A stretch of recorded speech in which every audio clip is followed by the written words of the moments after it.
Radio. Les Français parlent au français. Les carottes sont cuites. Les carottes sont cuites. Sud Radio Berkov dans tous ses états. La drogue, oui, nous éliminerons les trafiquants, nous faisons des arrestations, nous saisissons, et c'est vrai qu'il y a des policiers, des gendarmes, énormément de gens qui font un formidable boulot en essayant d'arrêter ce tsunami de poison. Mais quel poison, et comment on peut en parler? Il y avait encore hier, Emmanuel Macron était à Marseille pour l'opération Place Net XXL. On en parle. Sud Radio André Berkov. Berkov dans tous ses états, ça balance pas mal sur Sud Radio. Chanson de Serge Gainsbourg, les enfants de la chance, et il dit qu'il faut casser la gueule aux dealers. Oui, casser la gueule aux dealers. Vœux pieux?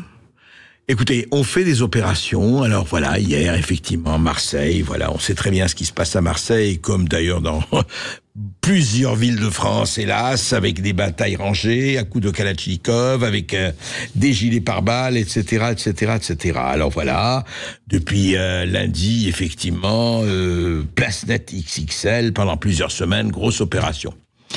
Et alors, effectivement, on a entendu sur BFM TV, qui n'est pas une chaîne qu'on peut qualifier d'anti-macroniste primaire, un reportage sur ce qui s'est passé hier, un très intéressant reportage dont on a pris un extrait. Écoutez, parce qu'il est très parlant. La journée Place Net XXL aura duré jusqu'au bout de la nuit à la Castellane. La cité marseillaise a été visitée en fin de soirée par le nouveau préfet de police qui avait accompagné en fin de matinée le président de la République Emmanuel Macron. Mais une fois partie, la place est-elle restée vraiment nette? On va voir ça avec Valentin Demey et les équipes de BFM TV. Gilet pare-balles sur le torse, casque à la main, le préfet des Bouches-du-Rhône s'est rendu hier soir à la Castellane. Escorté par plusieurs policiers munis de boucliers anti-émeutes, il a passé en revue le dispositif de l'opération Place Net.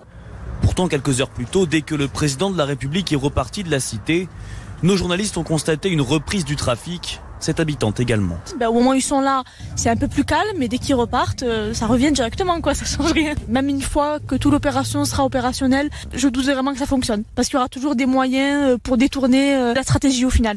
Pour beaucoup de riverains, il n'y aura pas d'éradication prochaine du trafic de drogue à Marseille.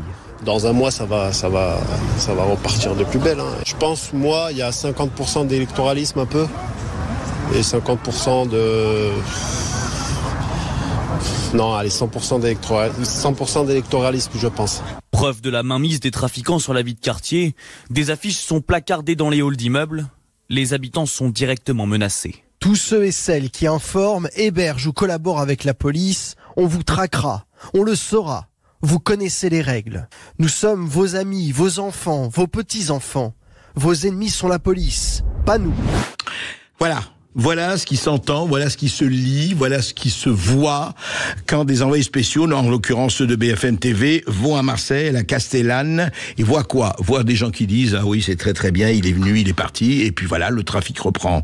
Voient des gens qui disent « Attention, les habitants de la Castellane, ceux qui habitent là-bas, de Marseille ou d'ailleurs, attention, pas de contact avec la police, sinon ça va barder pour vous. Et oui, parce que les officiels sont repartis et puis les gens qui habitent là sont là. Ils font quoi, eux? Ils changent d'appartement? Ils ont les moyens de changer d'appartement, de changer de quartier, de changer de ville? Ça se passe pas comme ça. Alors c'est quoi? C'est 50%? Non, dis-les... 100% d'électoralisme? On ne sait pas. En attendant, écoutez... Est-ce qu'il n'est pas temps d'attaquer quoi? Qu'est-ce qu'il faut attaquer? Alors, Éric Dupond-Moretti, le ministre de la Justice, avec son sens aigu de la formule, dit les bobos qui fument du shit ont du sang séché sur les mains. Voilà. Effectivement, il n'y a pas que les trafiquants, il n'y a pas que les dealers, il y a les consommateurs. Car s'il n'y avait pas de consommateurs, évidemment, vérité de la police, il n'y aurait pas de deal, de narcotrafic, etc. Alors quoi? On va attaquer, alors on va sanctionner les consommateurs? Apparemment, pour le moment, c'est pas le cas. Est-ce qu'on va légaliser le shit ou permettre au shit comme cigarette, comme ça, effectivement, parce que fumer tue. Alors fumer tue, oui, mais enfin les bureaux de tabac sont absolument officielle même, je dirais, puisque l'État porte des taxes. Alors, tout ça est posé, je vais vous dire un truc, un résistant de Sud Radio, auditeur de Sud Radio, ça fait 50 ans, ça fait 60 ans qu'on entend les mêmes choses, et simplement, ça augmente, le chiffre d'affaires, on le connaît, il se compte en milliards d'euros, et puis voilà, alors on fait des opérations, voilà, on fait place nette ici, on va assécher l'océan avec une cuillère à soupe. C'est quoi? Peut-être qu'il y aurait commencé à nous dire, même si c'est dur, qu'est-ce qu'il faut faire? Il faut sanctionner les consommateurs, il faut que tous les mecs qui prennent un peu de shit, ou toutes les filles qui prennent un peu de shit, soient verbalisés. Et ben pour le moment, voilà, c'est communication, action, réaction, disparition, recommencement. Il serait temps peut-être d'aller un peu plus loin, n'est-il point?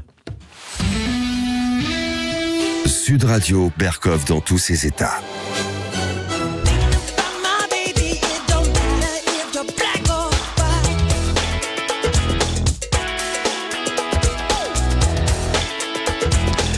Et l'immense, l'éternel Michael Jackson. Aucune importance si vous êtes blanc ou noir, effectivement, c'est ce qu'il faut se rappeler. Et avec l'histoire, on en a parlé déjà de la polémique sur Aya Nakamura qui devrait, selon les vœux de l'Élysée, paraît-il, inaugurer les Jeux Olympiques. Les Jeux Olympiques, voilà, il y a dans quelques mois, en interprétant du Piaf. Alors la polémique fait rage, elle n'arrête plus entre ceux qui disent Aya Nakamura, scandale, ou ceux qui disent vous ne voulez pas d'Aya Nakamura, c'est du racisme. Je me demande si vraiment c'est ça le problème. Écoutez par exemple d'un côté, dans le premier clan, évidemment Marine Le Pen. Aya Nakamura, qui est la chanteuse la plus écoutée dans le monde, la chanteuse française la plus écoutée dans le monde, qui chanterait du Piaf, ça humilierait le peuple français. Mais parce que Aya Nakamura est honnêtement, bon, je vais même pas vous parler de l'entourage. Je vais vous parler de sa tenue, de sa vulgarité, du fait qu'elle chante pas français, elle chante d'ailleurs pas étranger non plus, elle chante on sait pas quoi. C'est du métissage. Non, c'est pas du métissage, c'est du n'importe quoi. Enfin, pardon, regardez, lisez les paroles de ces chansons. C'est pas du métissage, non, c'est pas vrai. Voilà, alors que ça plaise à des gens très bien, que ça représente la France, non, je suis désolé, moi, ça me déplaît. Oui. Alors, et puis d'autres disent, évidemment, regardez, voilà, Marine Le Pen, évidemment, en fait, c'est du racisme, c'est pas, et effectivement, le problème, il est, moi je crois, ni dans les propos de Marine Le Pen, ni dans ceux qui disent, mais oui, Aya Nakamura, c'est la chanteuse la plus populaire, donc il faut la prendre. Mais qu'est-ce que ça veut dire, ça? Et si vous la prenez pas, elle est noire, elle est du Mali, c'est du racisme. Mais qu'est-ce que ça veut dire, ça? Alors moi, je voudrais faire avec vous une petite expérience. C'est très simple. Parce que ça n'a rien à faire avec la couleur de peau, avec l'ethnie, avec tout ça. Ça a à faire avec qui chante quoi. Qui chante quoi. Écoutez, on va vous passer d'abord du Aya Nakamura, et ensuite on va vous passer une des plus grandes chanteuses de tous les temps, noire elle aussi, Ella Fitzgerald. Écoutez, simplement, voilà, ouvrez bien les oreilles, esgourdez les esgourdes, et écoutez Aya Nakamura d'abord, Ella Fitzgerald ensuite. Y'a pas moyen, dja dja. J'suis pas ta cata, dja dja. Genre, en katana, baby, tu dettes ça. Oh, dja dja. Y'a pas moyen, dja dja. J'suis pas ta cata, dja dja. Genre, en katana, baby, tu dettes ça. Heaven, I'm in heaven. And the cares that hang around me through the week seem to vanish like a gambler's lucky streak. When we're out together, dancing cheek to cheek. Drogué, drogué, ils ont tous drogué, drogué, jusqu'à la moitié. Drogué, ils ont tous drogué, drogué, jusqu'à la moitié. Où je meurs, les effets de la moula te rendent folle, ma sœur. Tu respires mal, t'es touché comme une balle dans le cœur. Si tu prends mon médicament, tu dors dans l'heure. when hearts are passing in the night, in the lonely night, then they must hold each other tight, oh so very tight, and take a chance that in the light, in tomorrow's light, they'll stay together. So much in love, and in the silence of the mist, of the morning mist, when lips are waiting to be kissed, longing to be kissed, where is the reason to resist and deny a kiss that holds a promise of happiness? Bla bla bla bla Pouki, ferme la porte à la Pouki dans le side. Bla bla bla bla Pouki, ferme la porte à la Pouki dans le sas. Pouki, Pouki, ferme la porte à la Pouki dans le side. Pouki, Pouki, ferme la porte à la Pouki dans le sas. Ah, depuis longtemps, j'ai vu dans ça. Depuis longtemps, j'ai vu dans ça.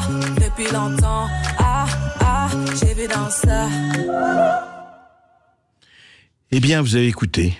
Voilà, d'abord c'est bien d'écouter un peu de musique, c'est pas mal, dans le torrent, dans le tsunami des bonnes, des fausses et des bonnes nouvelles qui nous assaillent.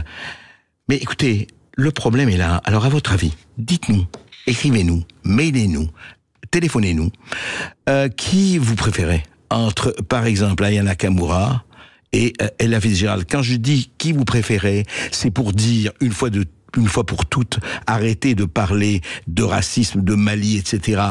Une chanteuse, c'est une chanteuse. Et une chanteuse française, eh bien, vous pouvez me dire, j'ai pris Ella Fitzgerald.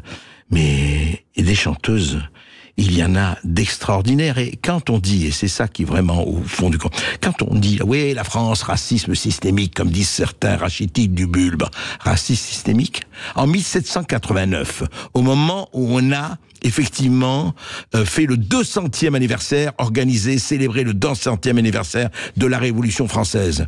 Qui on a choisi? On a choisi une chanteuse noire, une chanteuse d'opéra noire qui s'appelle Jessie Normand, la très grande Jessie Normand. Et personne ne s'est posé des questions quand elle a chanté la Marseillaise en 1749, place de la Concorde. Écoutez.